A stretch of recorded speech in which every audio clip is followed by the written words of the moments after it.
Assalamualaikum Mbak Freddy, sedang apa hari ini Mbak Freddy kegiatannya? Waalaikumsalam Bu Farida. Ini habis ngeprint laporan bos Bu. Ada apa nggih Bu Farida? Begini Pak Freddy, saya pengen ngajak ngobrol-ngobrol Pak Freddy sebentar. Apa Pak Freddy ada waktu hari ini? Ada Bu. Boleh Bu, monggo silahkan. Terima kasih Pak Freddy waktunya.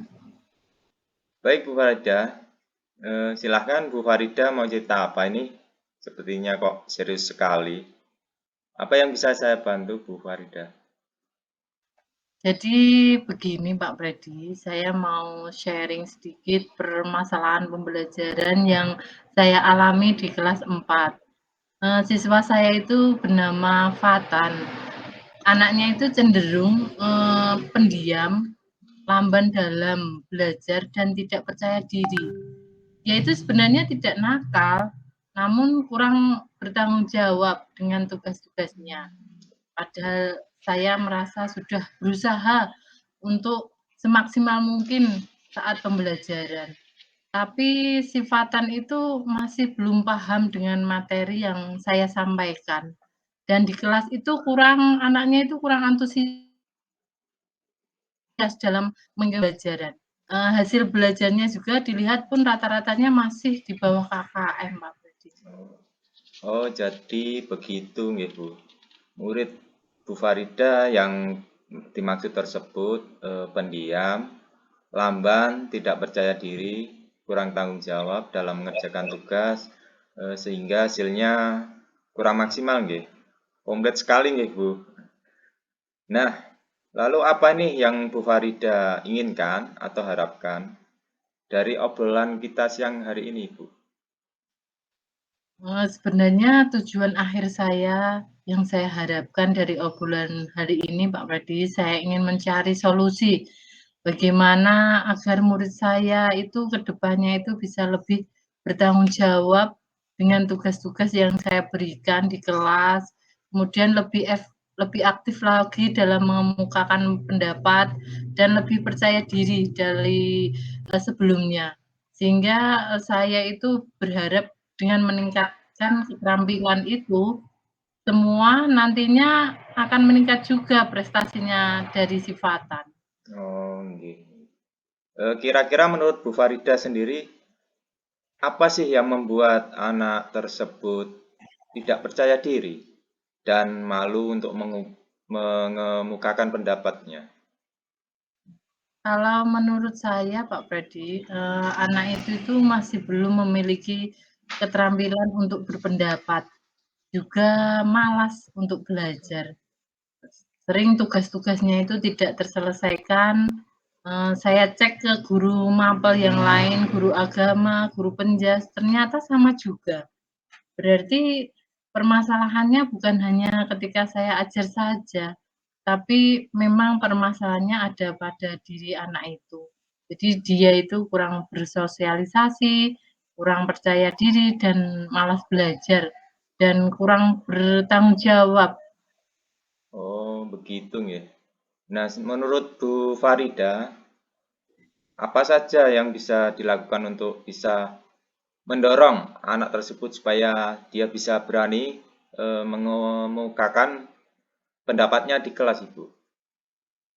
Menurut saya, supaya anak tersebut mau aktif berbicara, mungkin saya akan mencari topik tertentu yang dia sukai, Pak. Yang nantinya dia mau akhirnya mengungkapkan pendapatnya, karena ada ketertarikan dengan topik yang dipilih.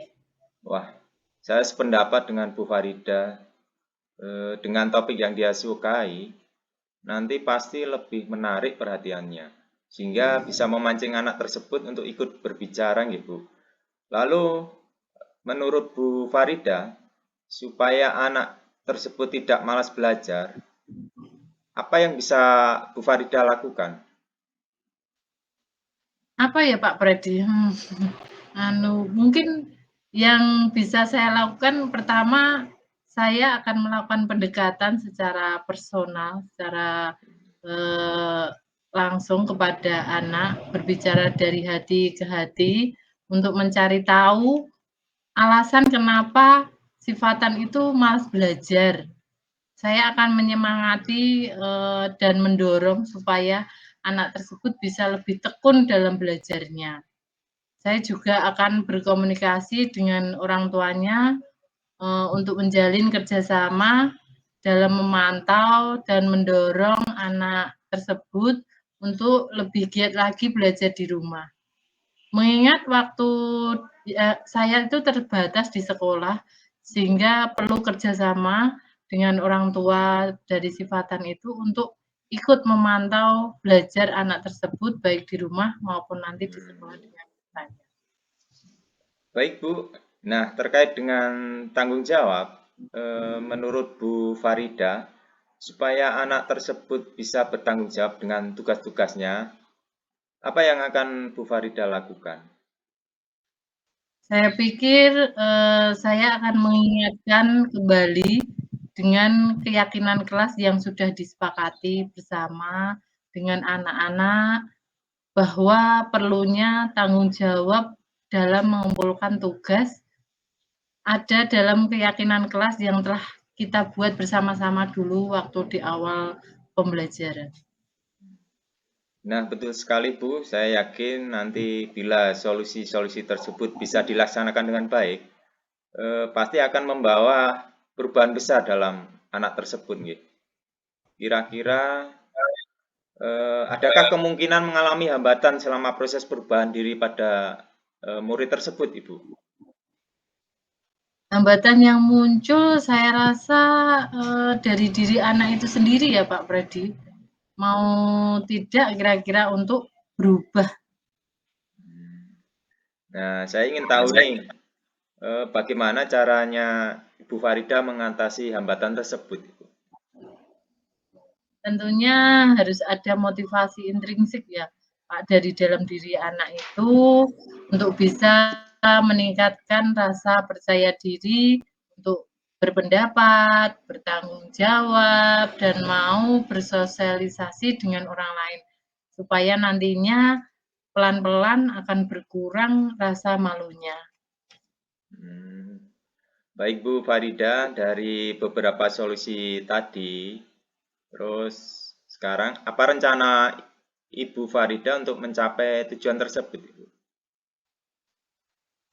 Saya akan melakukan beberapa hal, Pak. Di antaranya, yang pertama itu nanti saya akan menentukan dulu jadwal untuk melakukan bimbingan secara pribadi personal dengan anak tersebut.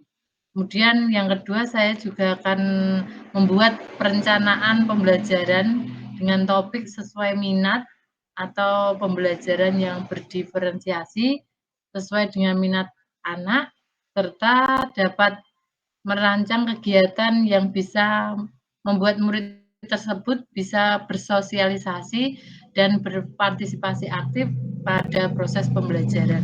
Kemudian saya juga akan melakukan yang ketiga, yaitu melakukan kunjungan rumah untuk berkomunikasi dengan orang tua secara langsung dalam hal berkolaborasi untuk membantu si Fatan itu biar bisa berubah, Pak. Nggih. Jadi ada 3 rencana nggih Bu untuk mencapai tujuan tersebut. Lalu prioritas yang akan dilakukan apa Bu? Yang pertama. Prioritas yang saya prioritaskan yaitu menentukan jadwal dan melakukan bimbingan secara pribadi dulu, Pak, dengan anak tersebut. Oh iya, nggih, baik Bu. Mungkin kapan itu akan dilaksanakan nggih Bu? Insya Allah nanti akan saya lakukan secepat mungkin, Pak, dalam minggu-minggu ini, Pak Freddy. Oh, nggih, bagus Bu. Terus ukuran keberhasilan dalam kegiatan yang Bu Farida rencanakan tadi niku apa nggih? Ukuran keberhasilannya nanti murid saya itu bisa lebih percaya diri, kemudian anak itu bisa lebih aktif, bisa berani mengemukakan pendapatnya, bertanggung jawab dengan tugas-tugas yang saya berikan, serta adanya peningkatan dalam prestasinya, Pak. Terus apa komitmen Bu Farida terhadap rencana aksi tadi, Bu? Komitmen saya terhadap rencana aksi nyata saya ini, saya akan lakukan sebaik mungkin, Pak, agar membawa perubahan pada diri anak tersebut, agar anak tersebut menjadi lebih baik lagi. Oke. Terus bagaimana tindak lanjutnya nanti dari coaching kita hari ini, Bu? Tindak lanjut dari sesi coaching ini, saya akan mencoba menerapkan rencana-rencana yang telah muncul tadi. Kemudian akan saya evaluasi apakah bisa berdampak positif bagi anak itu atau tidak. Jadi nanti kita bisa bertemu lagi dan bisa berbincang-bincang lagi mengenai hasil evaluasi kita nanti nggih Pak Freddy. Nggih, Bu, siap. Eh, kapan itu kira-kira nggih, Bu? Kira-kira bulan Agustus, Pak. Insya Allah nanti kita jadwalkan bertemu lagi. Nanti saya kabari nggih Pak Freddy untuk waktu dan hasil evaluasinya. Terima kasih sekali Pak Freddy sudah melonggarkan waktunya untuk mendengarkan unek-unek saya, permasalahan yang saya alami. Terima kasih saya sudah plong Pak Freddy. Terima kasih banyak. Sama-sama Bu Farida, sukses selalu nggih. Sampai ketemu di bulan Agustus nggih, Bu. Ya Pak Freddy, terima kasih. Terima Matur nuwun. nggih, terima kasih sami-sami, Bu.